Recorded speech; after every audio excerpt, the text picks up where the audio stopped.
Welcome to my channel सियासत शायरी and सुकून। Last video में हमने सेंसस की बैकग्राउंड हिस्ट्री की बात की थी। तो इस वीडियो में हम जो रिसेंटली सेंसस होने वाली है उसमें जो क्वेश्चंस सिटीजन से किए जाएंगे उसकी बात करेंगे। 2011 में होने वाले सेंसस में 29 क्वेश्चंस किए गए थे और माना जा रहा है कि इस बार सिटीजन से कोई 31 क्वेश्चन जो है वह पूछे जा सकते हैं। तो चलिए हम बात करते हैं कि कौन कौन से क्वेश्चन जो है वह सिटीजन से किए जा सकते हैं। अच्छा, एक और बात मैं आपको बता दूं, इस सेंसस की सबसे इम्पोर्टेंट विशेषता क्या है। ये एक डिजिटल सेंसस है, ये जो पेपरलेस सेंसस होगी, जिसमें पेन और पेपर की जरूरत नहीं पड़ेगी। इसमें जहाँ तो कोई ऐप जो है वो डाउनलोड करनी पड़ेगी और उस ऐप के थ्रू आप अपना डाटा जो है वो गवर्नमेंट को सेंड कर सकते हैं, मतलब खुद भी कर सकते हैं।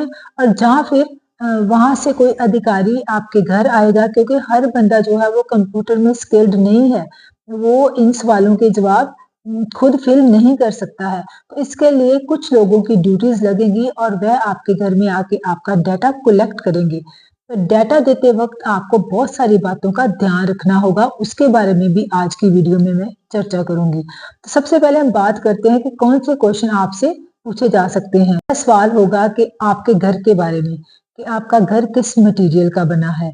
दूसरा क्वेश्चन होगा कि आपके पास क्या फैसिलिटीज हैं, पीने वाला पानी, बिजली और जो टॉयलेट वगैरह है। तीसरा क्वेश्चन आपसे वो कह सकते हैं कि आपके एसेट्स कौन से हैं, जैसे रेडियो, टीवी, व्हीकल्स वगैरह, क्या ऐसे एसेट्स आपके पास हैं। इसके अलावा क्या आपका बैंक अकाउंट है, क्या आप बैंक में एक्सेस करते हैं। और इसके इसके बाद आप कौन सा फ्यूल यूज करते हैं खाना बनाने के लिए, क्या आपके पास रसोई गैस है, या वुड है, या किसी और चीज का आप इस्तेमाल करते हैं। तो ऐसे क्वेश्चन आपको किए जाएंगे।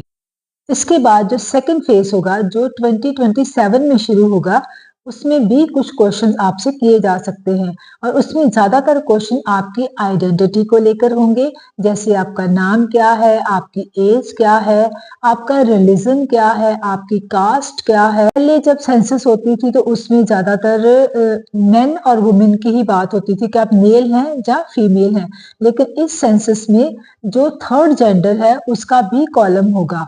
पहले क्या होता था कि जो थर्ड जेंडर है उसको मेल में ही इंक्लूड कर दिया जाता था, लेकिन इस बार आर्टिकल 14 को के मद्देनजर के सब लोग भारत के नागरिक हैं और सबको बराबर समानता मिलनी चाहिए। इस बेस पर इस बार ट्रांसजेंडर जो है उनकी भी आइडेंटिटी को शो किया जाएगा। इन 2014 supreme court has given a historical decision in NALSA versus Union of Indian case that they should be recognized as the third gender. Transgender should be recognized as third gender. इस census का मोटो क्या होगा?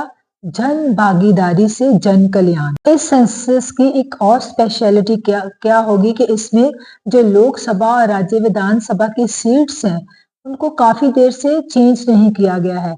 इस बार हो सकता है कि उनको जहाँ तो इंक्रीज किया जाए या फिर उनको चेंज किया जाए।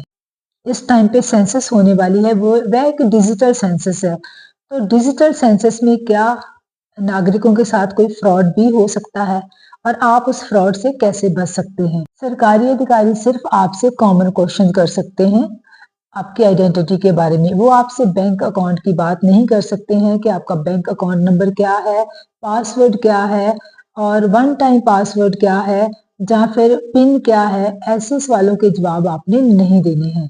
अगर वो ऐसे सवाल करते हैं तो आप उनकी कंप्लेंट कर सकते हैं। उसी वक्त आप अपने एरिया के किसी काउंसलर से या किसी पुलिस ऑफिसर को फोन कर सकते हैं।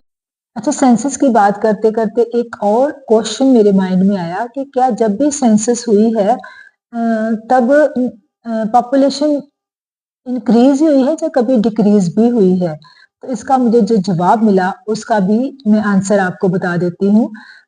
तकरीबन पॉपुलेशन बढ़ती रही है, लेकिन कई बार ऐसी नेचुरल क्लैमिटीज आई जिसकी वजह से जो पॉपुलेशन थी वह डिक्रीज हो गई। तो इसमें सबसे पहली बात की जाती है ब्लैक डेथ की, जो हुई थी 14th सेंचुरी में।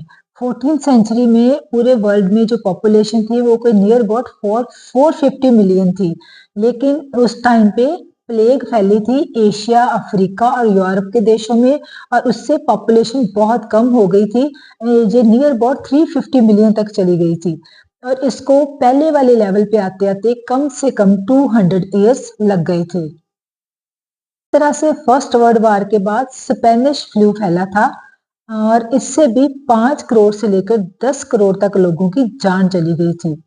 मॉडर्न टाइम में जो पॉपुलेशन में कमी आ रही है वह किसी क्लैमिटीज की वजह से नहीं या किसी डिजास्टर की वजह से नहीं आ रही है, रेदर वो बर्थ रेट कम होने की वजह से आ रही है। बहुत सारी वर्ल्ड की कंट्रीज हैं जिसमें बर्थ रेट जो है वो कम हो रहा है, जैसे जापान, इटली और ग्रीस की बात करें तो। इसके अलावा कुछ कंट्रीज ने ऐसी पॉलिसीज लेकर आई जिसकी वजह से पॉपुलेशन कम हो गई। उन्होंने पॉपुलेशन को कम करने के लिए बहुत सारे स्टेप लिए, जैसे कि चाइना में था वन चाइल्ड पॉलिसी, लेकिन कुछ देर बाद उन्होंने 2 चिल्ड्रन कर दिए और अब उन्होंने मोर देन 2 चिल्ड्रन भी कर दिए हैं, क्योंकि ऐसा करने से कई बार जो ज़्यादा एज वाले लोग होते हैं वो बहुत ज़्यादा तादाद में हो जाते हैं और जो यूथ है वो कम होने लगता है। तो इसलिए कंट्रीज़ को अपनी पॉलिसीज़ को चेंज करना पड़ता है। भारत में भी 1952 में फैमिली प्लानिंग का प्रोग्राम आया, उसके बाद स्टरलाइजेशन की भी बात की गई, जिसका काफ़ी विरोध भी हुआ था इमरजेंसी के टाइम। तो इस तरह की पॉलिसीज़ आती जाती हैं। लेकिन पॉपुलेशन को कंट्रोल करने का और पॉपुलेशन को बैलेंस करने का बस एक ही तरीका होता है कि लोगों को एजुकेट किया जाए। एजुकेशन सबसे बेस्ट सोर्स है पॉपुलेशन को स्टेबल करने का। तो मेरी इस वीडियो से आपको काफ़ी जानकारी मिली होगी। तो इस वीडियो को ज़रूर शेयर करें ताकि बाकी लोग भी फ्रॉड वगैरह से बच सकें और वो पहले ही सेंसस से प्रिपेयर हो जाएं। तो मिलते हैं हम फिर एक नई इंफॉर्मेशन के साथ नेक्स्ट वीडियो में। तब तक के लिए बाय बाय।